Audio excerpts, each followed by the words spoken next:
오늘 수행에 가졌던 흐름이나 자신이 일상에서 수행을 유지해 오면서 지녔던 궁금함이나 오늘 법문을 들으면서 생겼던 의문들, 다른 법을 공부하고 전해 들으면서 수행하면서 지녔던 의문들이 있으시면 질의하셔도 좋습니다. 잠시 질의응답하는 시간을 진행하도록 하겠습니다.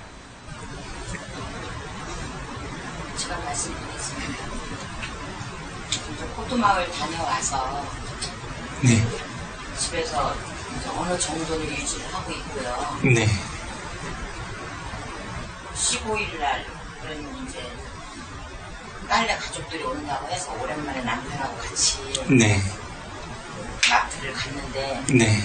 그런데 운전하고 오면서 길이 막히니까 좀 이런저런 잔소리가 나오기 시작하는데 네. 그때 제가 삿길을 한다는 걸 느꼈어요. 네. 그래서 들림 하라고 하시는 그 말씀을 기억했고 제가 핸들을 잡고 운전하고 있다는 거에 대해서 저의 발 다음이라든가 자세라든가 이런 거에 알아차림을 하고 있더라고요. 네. 그래서 그 호두마을의 효과가 엄청 하다. 네. 저는 느꼈고 네. 오늘은 오면서 네. 몸이 되게 무거웠어요. 네. 실은 어제 이제 학교 개학을 해서 출근을 하고 또 이제 그 수업 계획표를 짜느라고 늦게 잡긴 했는데 다리도 무겁고 어깨가 뻐근한 게 막 눕고 싶었어요. 그래서 전철을 타고 오면서 이렇게 하고 내가 거기 가야 되나 하는 일이 계속 그랬거든요.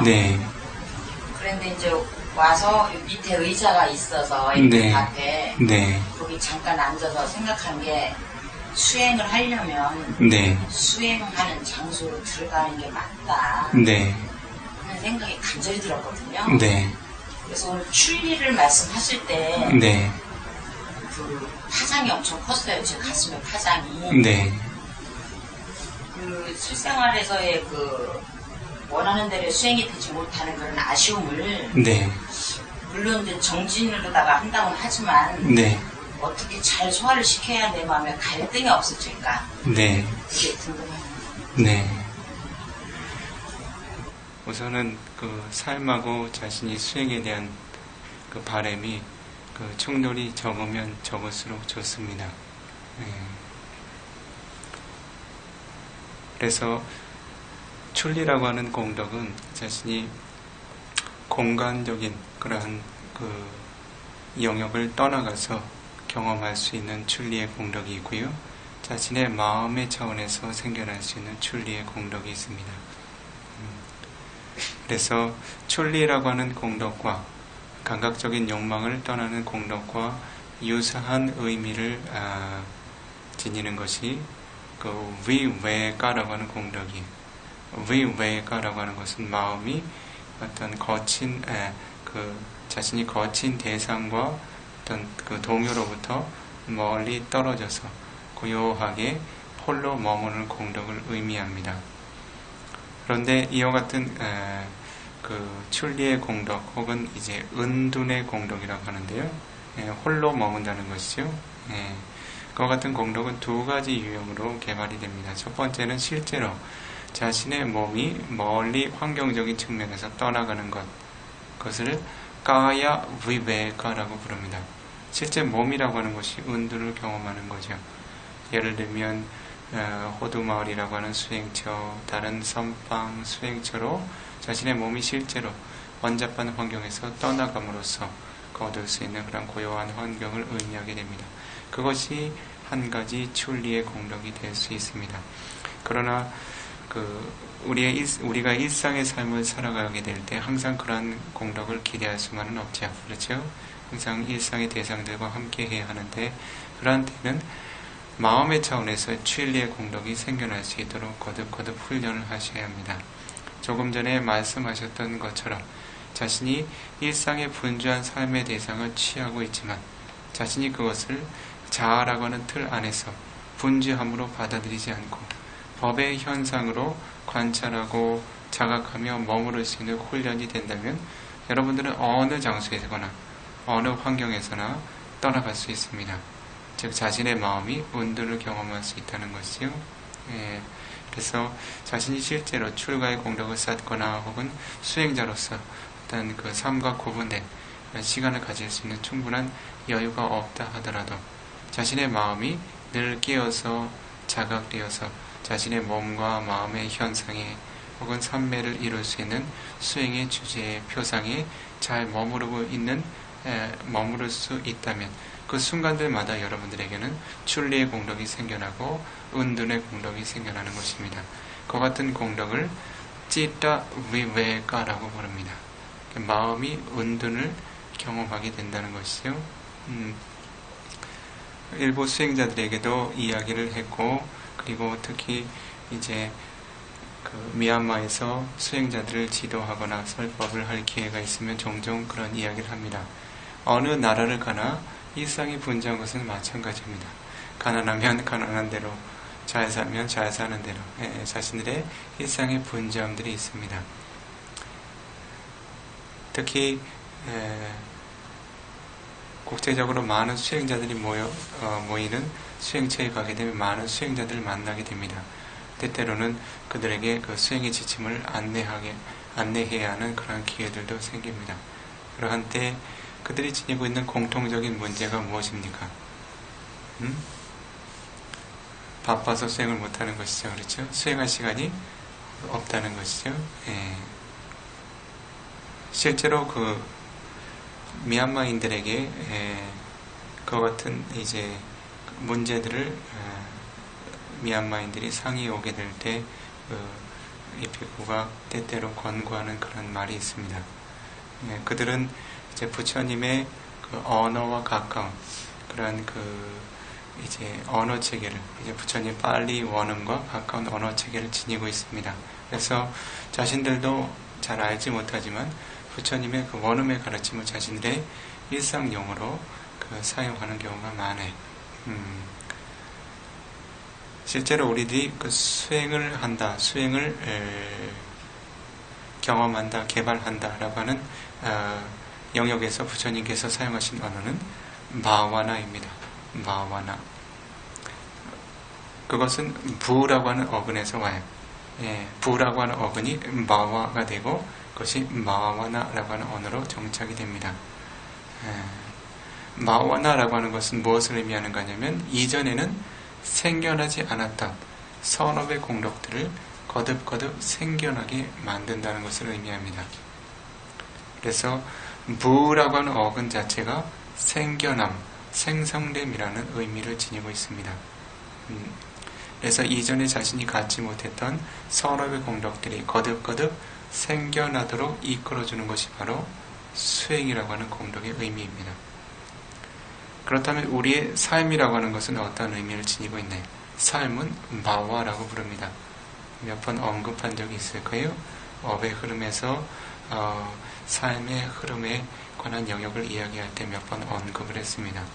마와라고 하는 것 또한 같은 어근을 가진 부라고 하는 어근을 가집니다. 생겨남, 생성됨이라는 것이죠. 무엇이 생겨나고 있습니까? 끊임없이 온의 흐름들이 거듭거듭 생겨나고 있습니다.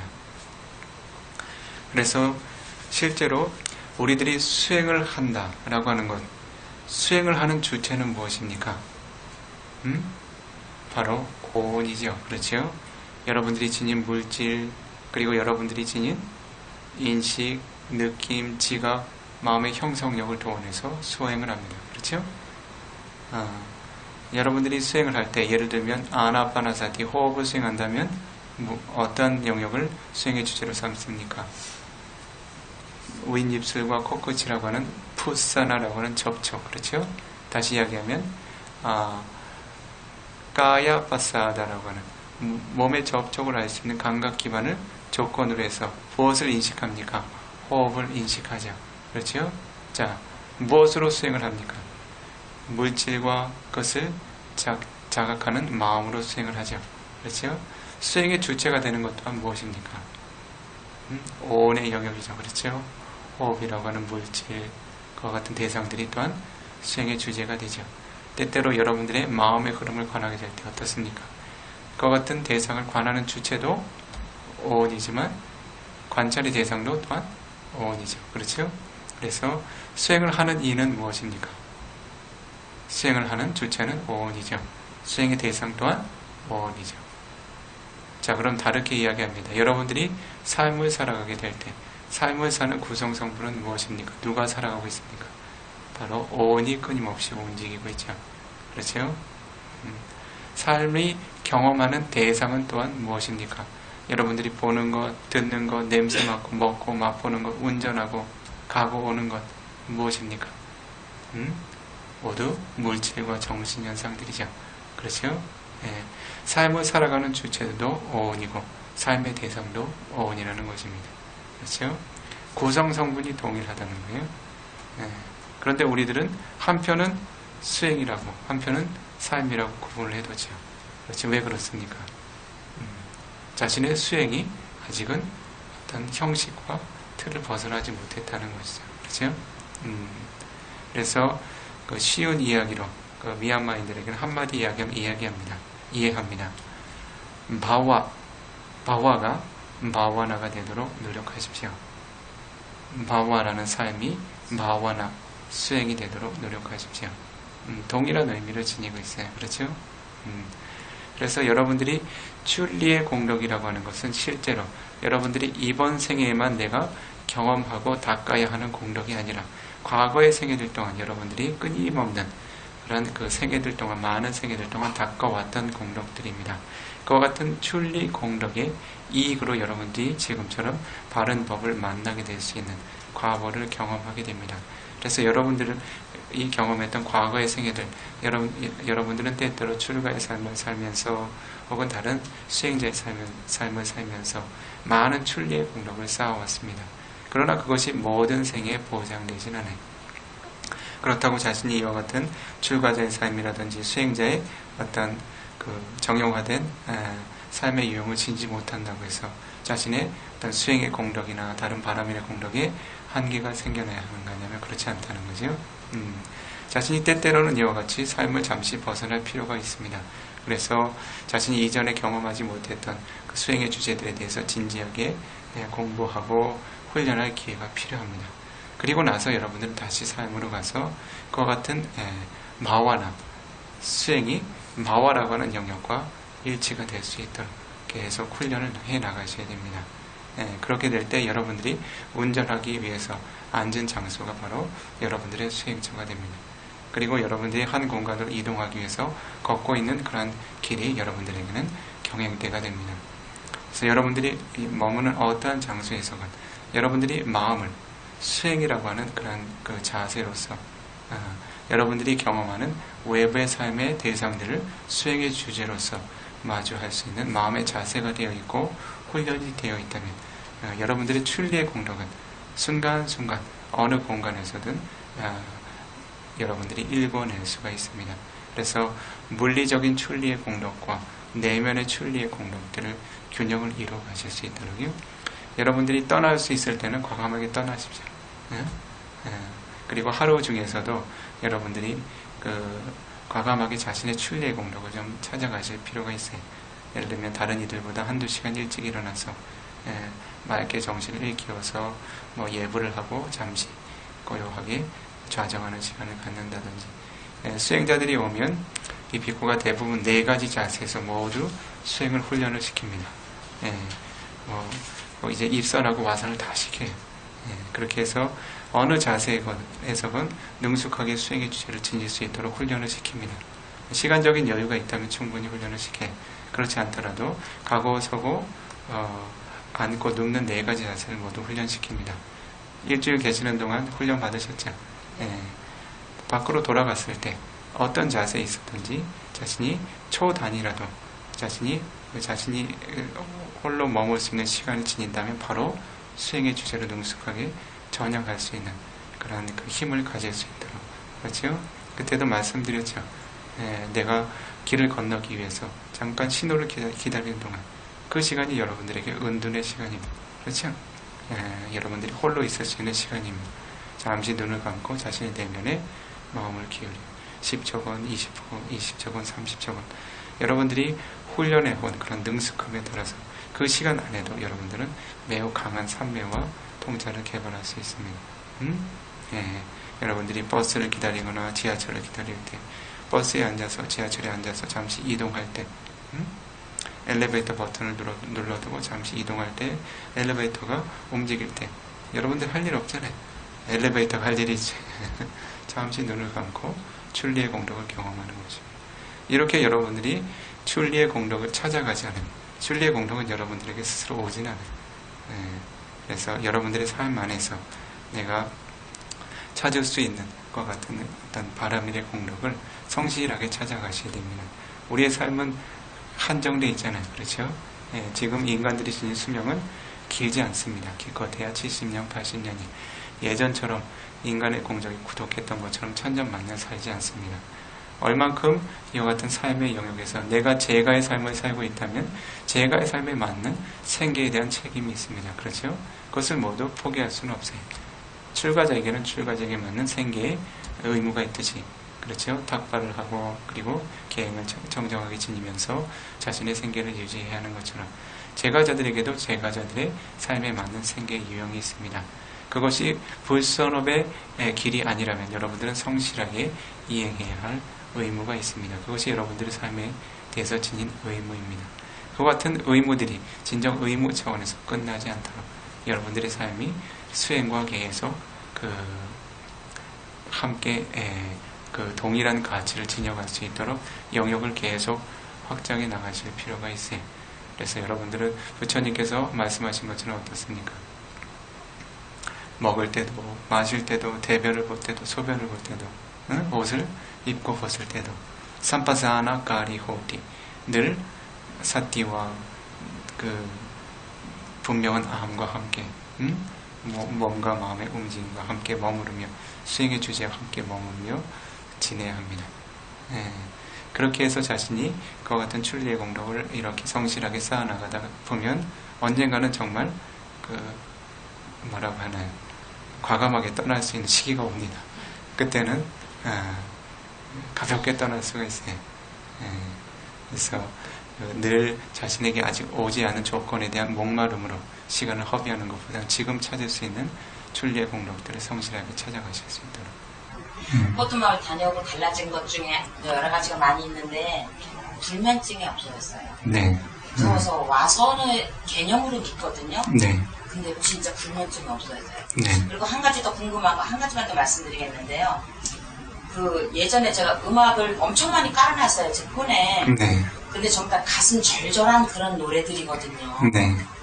그런데 지금은 그걸 들으면 엄청 싱거운 거 있죠. 네.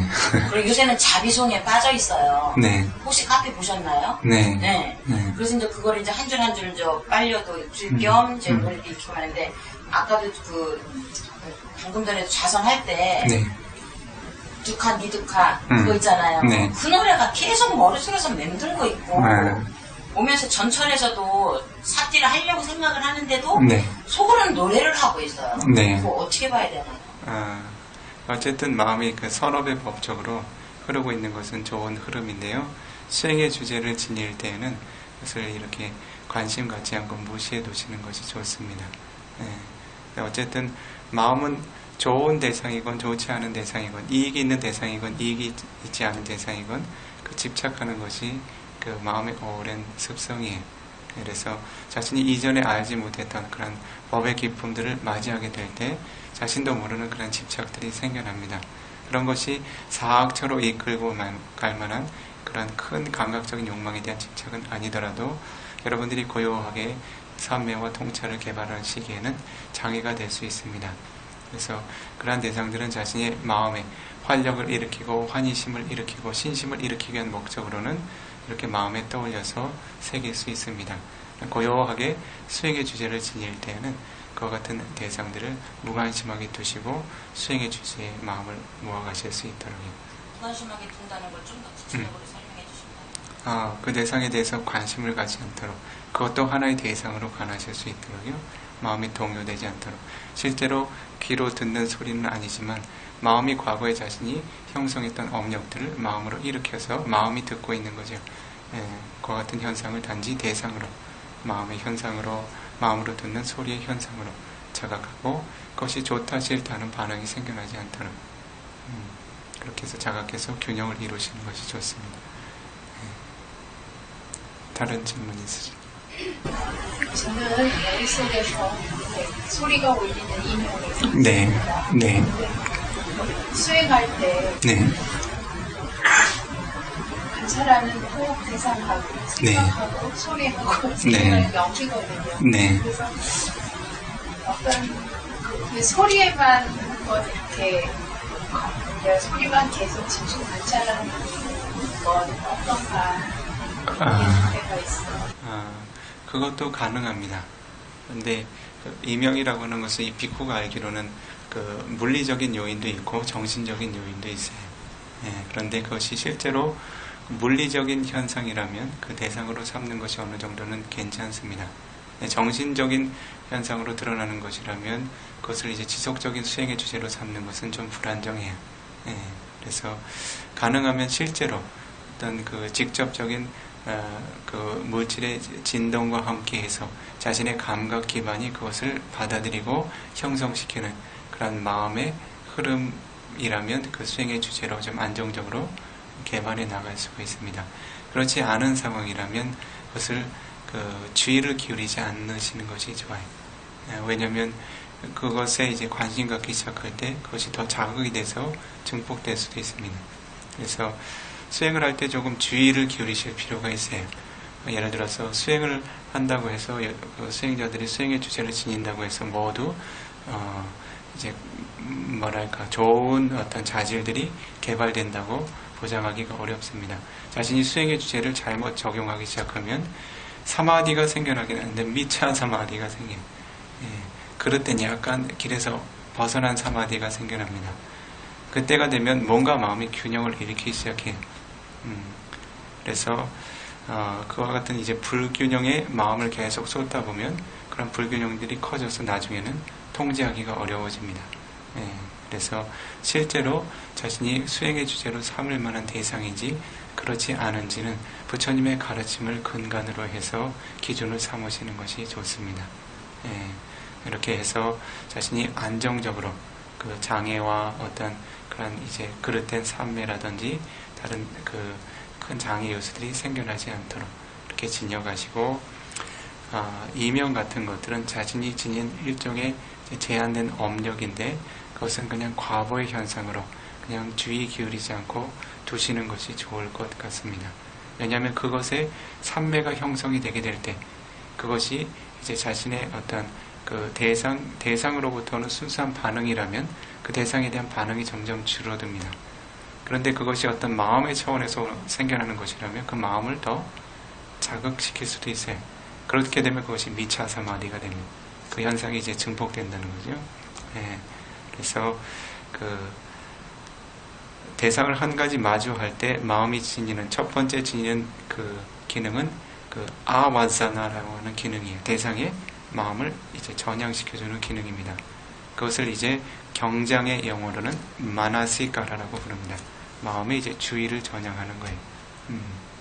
그때 자신이 지니고 있는 여러 가지 대상이 있죠. 그렇죠? 몸에는 끊임없이 4대 요소가 움직이고 있고 밖에는 끊임없이 소리가 들리고 있고 그렇죠? 마음에 한 가지 생각이 늘 떠오르고 있고 그 중에서 자신이 대상을 한 가지 선택한다라고 하는 것은 그 대상의 범위를 정확하게 가위로 잘라내는 것이 아니라 선을 정확하게 그어두는 것이 아니라 대상이 혼재되어서 생겨나고 있지만 자신이 필요한 대상에만 주의를 기울일 수 있는 힘을 키워가는 것입니다. 그것을 요니소 마나시카라라고 해요. 자신이 이익 있는 대상 쪽으로 주의를 기울일 수 있는 힘. 그것이 사실은 수행의 핵심이에요. 그렇잖아요. 수행의 주제들은 사실은 특별한 게 아니에요. 여러분들이 수십 년 호흡해 왔잖아요. 뭐가 특별합니까? 그것에 주의를 기울일 수 있는 훈련들이 특별한 이익을 낳는 거예요. 그렇죠? 대상 자체가 특별한 것이 아닙니다. 그래서 이 비쿠가 수행자를 보면 이 비쿠의 시선에는 다른 수행자들의 모습도 보입니다. 벽에 걸려 있는 시계도 보여요. 그러나 그들의 얼굴이 어떤지 시간이 몇인지 이 비쿠가 인지하지 않습니다. 이 비쿠는 수행자의 얼굴에만 주의를 기울이기 때문에 그래요. 그럴 때 그 가치가 고정적으로 이제 안정적으로 자신의 마음에 새겨지기 시작합니다. 그래서 나는 이 대상도 있고 저 대상이 있는데 수행을 어떻게 하느냐. 이렇게 시작하면 정말 수행을 못합니다. 그래서 자신의 정신적인 한계를 이미 한계 치워놓고 시작하는 거잖아요. 그렇죠? 나는 이명이 있고 생각이 많고 자신이 원하는 가치 있는 대상에 주의를 기울일 수 있는 그런 힘을 키워가겠다는 마음으로 그러한 힘을 조금씩 키워가면 나중에는 그러한 대상이 있다 하더라도 마음이 그 대상을 인식하지를 못합니다. 그렇게 해서 가능하면 그 부처님께서 설해 두신 그 같은 이제 수행의 보편적인 수행의 주제들을 통해서 수행을 개발함으로써 그런 장애 요소에 대한 저항력을 키워가실 것을 권합니다. 자, 다른 질문 있으신지요? 저 같은 경우는 절에 처음 들어가서 이제 계속 절을 많이 하게 되거든요. 네. 근데 절을 뭐 필요해서 하는 게 아니고 수행에 그냥 네. 일부러서 네. 3,000배를 이제 한 10년 전까지는 계속 네. 이렇게 1년에 한 21일 저녁 2번 정도는 한 것 같아요. 1년에. 네. 근데 다리가 너무 해서 네. 3,000배를 4시간에 끝내가 막 이러니까 네. 그러니까 이제 시간은 없고 밤에 네. 하고 네. 잠을 안 자고 네. 그러니까 이게 무릎이 네. 가서 네. 그때부터 이제 안 하고 108배를 하고 있거든요. 네. 108배는. 네. 근데 이제 108배 하면서 이제 이게 위파사나를 이제 접하면서 네. 이렇게 예, 내려감을 이제 인지하고 네. 절함을 인지하고 네. 올라오면서 인지하고 네. 또 이제 그러면서 이제 이 시간이 빨리빨리 간다는 건 너무 이렇게 네. 느낌이랄까 네. 느끼 이게 촉박하다 네. 시간이 네. 빨리 지나가니 이런 네. 무상관이 네. 같이 겹쳐지는데 네. 이런 현상 그냥 절하면서 그냥 이렇게 계속 해도 되는지 네, 그럼요. 예, 예. 그 좋은 공덕들이 있어요. 이 비코도 사실은 예전에 불교 신자가 아니라서 예전에 이제 기독교 신자였다가 이제 수행을 만나서 이제 수행을 하다가 출가를 결심해서 출가를 했거든요. 그래서 절 수행을 해본 경험이 없습니다. 절 수행하는 분들을 잘 이해를 못했어요. 네, 지금은 이제 상당히 긍정적인 기능을 하는 것을 보게 됩니다. 그래서 아주 훌륭한 이익들이 있어요. 그런데 어떤 수행을 하든지 그것이 이제 실라바다 파라마사 그 행이 실제로 지니는 이익이 아닌 것을 이익이라고 여기고 믿고 행하는 것만 피하면 됩니다. 예를 들면 여러분들이 저 수행을 하면 인욕의 공덕이 그 바라밀이 채워지죠. 그렇죠? 그리고 아디타나 이제 이후의 시간에 아마 설할 기회가 있을 것입니다. 결정심의 바람에 그렇죠? 보통 사람이 하루에 3,000번 절을 하겠다고 하는 결정심이 며칠이나 가겠습니까? 쉽지 않은 것이죠. 같은 훌륭한 그런 바람일의 공덕이 축적이 됩니다. 그리고 어쨌든 여러분들이 절을 하는 대상은 어떤 대상입니까? 불법성 삼보라고 하는 대상이죠. 그렇죠? 그것은 부다노사티라고 하는 불수념이라고 하는 훌륭한 대상으로서의 가치를 지니고 있어요. 그래서 그런 것들이 이제 훌륭한 어떤 공덕을 낳을 수 있는 그런 가치가 있지만 자신이 실제로 그와 같은 공덕이 가져다 주지 않는 그런 과보들을 기대하고 그런 행을 닦는다면 그것은 주의를 기울이실 필요가 있습니다. 예를 들어서 우리들이 절을 몇 배 하면 뭐가 성취된다든지 그것은 자신의 바람일의 공덕을 이루어내는 것이지 자신의 어떤 소원을 성취하기 위한 그런 목적으로 활용을 한다거나 그런 것들은 아마 부처님의 가르침하고 일치가 되는지 한번 살펴볼 필요가 있습니다. 그래서 절 수행을 하실 때에도 몸과 마음의 움직임을 잘 관찰해서 수행을 하시면 가장 질이 좋은 선업이 생겨납니다. 절이라고 하는 것은 하나의 형식에 불과해요. 그렇죠? 마음이 무엇을 담아내는지에 따라서 그 공덕의 크기가 달라집니다. 그래서 부처님께서 설하신 그런 많은 선업의 공덕이 있는데 보시의 공덕은 아무리 훌륭해도 그것이 아무리 큰 것이라 하더라도 계행의 공덕을 능가할 수가 없습니다. 계행의 공덕은 또 수행의 공덕을 능가할 수 없는데 아무리 훌륭한 계행의 공덕도 수행의 공덕을 능가할 수 없습니다. 그래서 수행의 공덕도 아무리 훌륭한 삼매의 공덕도 그 지혜 공덕을 능가할 수는 없어요. 아무리 훌륭한 지혜 공덕도 도와 과의 이익을 능가할 수는 없습니다. 그래서 내가 절 수행을 하면서 그 같은 108번의 절을 하더라도 마음에 어떤 가치와 함께 하느냐, 내가 부처님의 공덕에 대한 마음과 함께 하느냐, 혹은 고요한 삼매와 함께 하느냐, 혹은 통찰지혜와 함께 하느냐, 그 횟수와 어떤 행위가 결정지어주는 것이 아니라 자신의 마음에 담아내는 그 대상이 그 과보의 이익을 결정해 준다는 것이죠. 그래서 이 비쿠는 자신의 몸과 마음의 흐름에 대해서 자각이 되어서 수행하는 마음으로 절을 하시게 되면 자신에게 결정심의 공덕, 인욕의 공덕을 비롯한 많은 선업의 공덕들은 자동으로 완성이 되겠죠. 그에 더불어 빠냐라고 하는 지혜의 공덕, 빠냐바람이라고 하는 지혜의 공덕, 그 이외에 많은 그런 최상의 공덕들이 함께 생겨날 수 있을 겁니다. 그래서 부처님께서 설하셨던 어떤 수행의 가치, 그 바른 법의 가치들을 함께 그 마음에 새기면서 수행을 하시면 이익이 되고요. 몸에 대한 자각을 함께 유지를 하시게 되면 앉거나 서거나 가거나 눕거나 지금처럼 굽히고 펴거나 부처님께서 다 설하신 내용들이 절을 해라 말아라 그런 말씀 안 하셨지만 그 대념 적용해서 삼인지 때 사파자나 까리고티 굽힐 때 분명한 자각과 함께 해야 된다. 우짜리 때 삼파자나 까리고티 펼 때 분명한 자각과 함께 해야 한다. 절이 그거잖아요. 물을 굽히고 펴고 팔을 굽히고 펴고 그거 아닙니까? 허리를 굽히고 펴고. 부처님께서 설하셨어요. 절이라고 하는 특별한 유형을 설하지 않은 것이지 몸이 굽히고 펼 때마다 분명한 자각과 함께 해야 한다. 사띠와 삼파자님 분명한 알아차림과 몸에 대한 바른 통찰과 함께 해야 한다. 그렇게 하게 될 때 그 간접적인 이익은 4대 요소가 균형을 이루게 돼요. 몸에 이제 마음이 자각이 되면 특히 그 몸의 움직임과 지탱의 어떤 성분을 주관하는 와요 나두 바람의 요소의 성분이 균형을 이룹니다. 몸이 가볍게 느껴져요. 행성 수행해 보신 분들은 압니다. 바람의 요소가 균형을 이루면 몸이 얼마나 가벼워지는지. 좌선 수행을 할 때 자신이 삼매에 잘 머물게 되면 몸이 마치 없는 것처럼 때때로 몸을 위에서 누가 쭉 잡아당겨준 것처럼 아주 가볍게 혼자서 일어섭니다. 그건 누가 잡아당겨주는 것이 아니라 몸을 지탱하는 바람의 요새 성분들이 그들 스스로 매우 활기차게 균형을 이루어준다는 거예요. 갈 때도 마찬가지. 여러분들이 걸을 때 이제 걷는 움직임에 마음을 자각해서 잘 개발하면 나중에는 마치 허공에서 걷는 것처럼 가볍습니다. 마치 뒤에서 누가 바람을 불어줘서 앞에서 당겨줘서 발이 움직이는 것처럼 내 자유의사가 아니라 스스로 움직이는 것처럼 그렇게도 가볍게 여겨집니다. 이것은 자신이 몸이라고 하는 물질, 움직이는 물질에 작용되는 거친 마음들이 그만큼 잘 안정되어 있다는 것이죠. 마음의 소모가 없다는 거예요.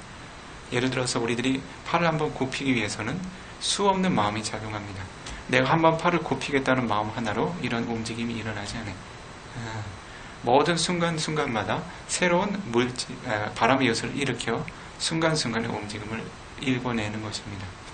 그런데 우리들의 마음이 거칠 때는 마음이 온전하게 그 움직임에 사용되질 않아요.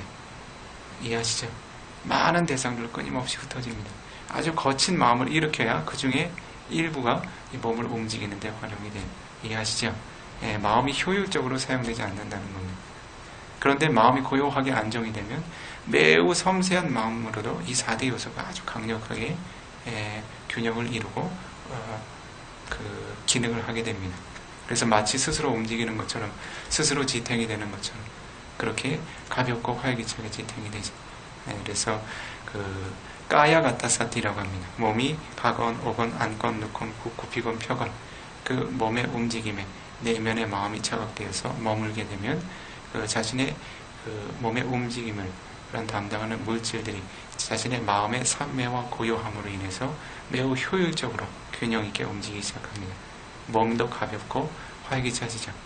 그럼 절을 하시더라도 아마 몸이 좀 덜 힘드실 겁니다. 자, 오늘 시간상 자, 이 정도로 마무리를 짓고